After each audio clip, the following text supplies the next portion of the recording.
Good morning everyone and welcome back to my channel. আপনারা সবাই কেমন আছেন? আশা করছি খুব ভালো আছেন, আর আমিও ভীষণ ভালো আছি।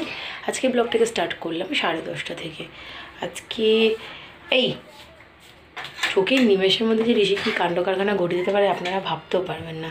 সিঁদুর কোটোটা হাতে নিয়েছিল, কোটা ঘরে ফেলে যখন কী কাণ্ড করতো আর আমার কত কাজ বাড়াতো। তো যাই হোক, যেটা বলছিলাম যে এটা হচ্ছে শ্রাবণ মাসের ফার্স্ট স্যাটারডে, মানে আজকে। তো আমি রয়েছি আজকে ফার্স্টিংয়ে, এই জন্য সকাল থেকে একটু কাজগুলো সেরে নিলাম। ঋষির পাপার সব রান্নাবান্নাগুলো সব মোটামুটিভাবে কমপ্লিট, এখনও কিছুটা বাকি আছে, সেগুলো সারবো। সেরে স্নান করে পুজো দিয়ে একটু রিল্যাক্সে বসবো। আর যা গরম পড়েছে, তো এই জন্য সকাল সকাল আজকে রান্নাবান্নাটা সেরে নিলাম। ফার্স্টিং, তার মধ্যে ওই বেলা অবধি রান্না, খুব হেডটিক শিডিউল হয়ে যাবে। আর কালকের একটু তরকারি, মানে পোস্ত তরকারিটা রয়েছে, তার সঙ্গে একটু ডালও আছে। ঋষির জন্য তো আবার সব সবজি দিয়ে ডালটা করতেই হলো, আর ঋষি পাপার জন্য আর দুটো ভাজা, একটু তরকারি করে দেবো, ব্যাস কমপ্লিট রান্নাবান্না। সো যাই হোক, ব্লগটা তো স্টার্ট করলাম, সঙ্গে থাকুন আর দেখতে থাকুন আজকের ব্লগ। এই যে মাস্টারি চলছে, কী নিয়ে মাস্টারি চলছে দেখুন। মাস্টারিটা কী নিয়ে চলছে, কী নিয়ে মাস্টারি হচ্ছে? এই যে ধরে ফেলেছে চিমটে দিয়েও, কি ধরে ফেলেছে? ব্যাটারি ধরে ফেলেছে।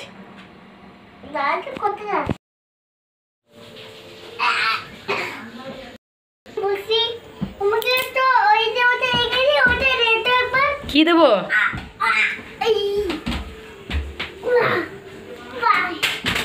যা, ফোন পড়ে গেল, ফোন পড়ে গেল। তুই নেমে কি নেবে?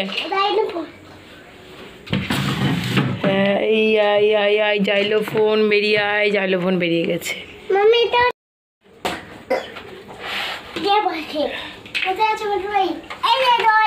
ধরো, যাও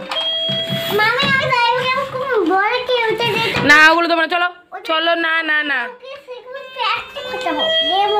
বসো এখানে, বসে বসে খেলো। যাইলো ফোন।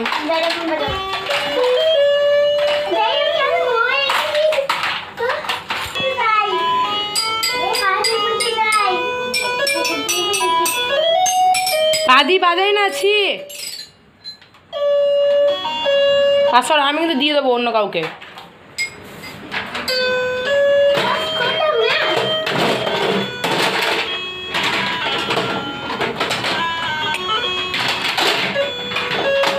আজকে সন্ধ্যের পর থেকে হঠাৎ করে আমার শরীরটা খুব খারাপ, মানে খুবই খারাপ।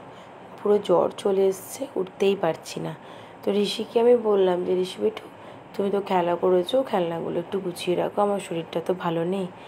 আমার ঋষি কতটা বড় হয়ে গেছে সেটা মাঝে মাঝে দেখলে আমি ওকে বুঝতে পারি। বলছে ঠিক আছে মাম্মি, তুমি শুয়ে থাকো, ও খেলনাগুলো গুছিয়ে রাখবে, সেটাই আর কি বললো। বললাম বেশ ঠিক আছে, তুমি গুছিয়ে নাও, আমি তোমাকে একটা চকলেট দিচ্ছি। তো গোছাতে গোছাতে মাঝেই আমি চকলেটটা ওর হাতে দিলাম। তারপরে আমি ফোনটা ধরে এই ভিডিও ক্লিপটা নিলাম যে আপনাদের সঙ্গে শেয়ার করব বলে।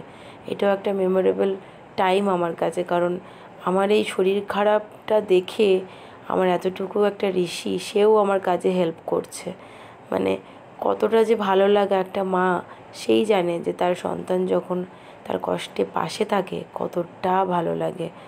তো এই জন্য এই সুন্দর মিষ্টি একটা মুহূর্ত আপনাদের সঙ্গে শেয়ার করলাম।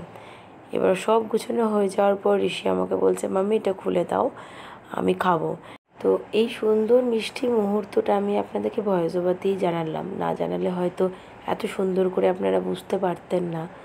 তো যাই হোক, আজকের ব্লগটাকে এখানেই এন্ড করছি। দেখা হচ্ছে কালকে নিউ ব্লগের সঙ্গে।